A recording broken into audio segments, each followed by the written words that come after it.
So on to question number 3. So we have this system, right, of equations again. Once again, the way it is printed from the College Board, and remember, these are College Board questions. Right? This is 2 equations, and you can kind of get a good sense of where it should split. These should be actually beneath each other. These should be written like this. Let me just write it out. I'm not going to write it out. Yes, I am going to write it out. So 2 and then 8x plus 4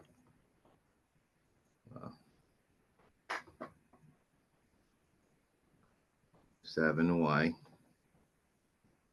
and that is equal to 12, right? And the way this should be is how it is in the College Board and how it's going to be on your exam. It's going to be written, they're going to be written vertically, not next to each other. 4 and then 7y is equal to 12. Right? So it's just a typo. It's how it's transcribed. So it really doesn't, not a big deal.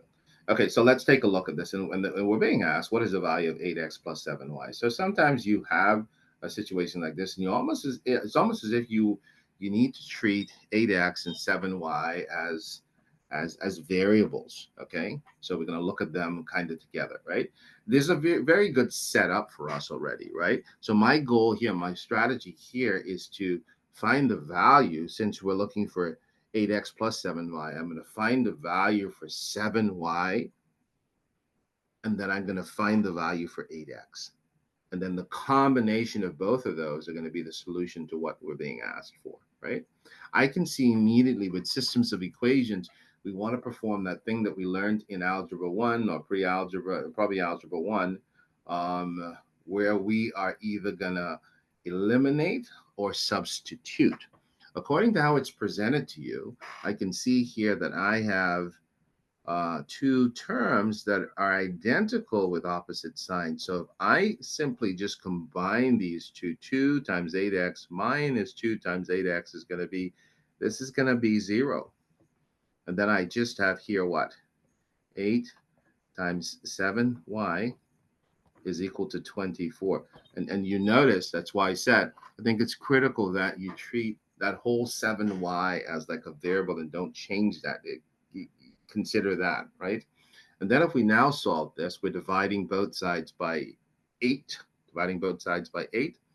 And if I divide both sides by 8, 7y is going to be equal to 24 divided by 8 is going to be 3. So this is what we're doing. Dividing it by 8 and then dividing this by 8. It's going to be 3, right? And that should be good. So 7y, we have a part of it. We're looking for 7y or 8x plus 7y. So we know this part here is just what? 3. So let's see if we can back substitute now. We can substitute. I'm going to have to erase some of this. We're going to substitute this 3 in, or this 7y is equal to 3 in, to see if we can now figure out what 8x is, right? So I'm going to substitute that 3 right in there, right? And if I do that, I have 2 8x.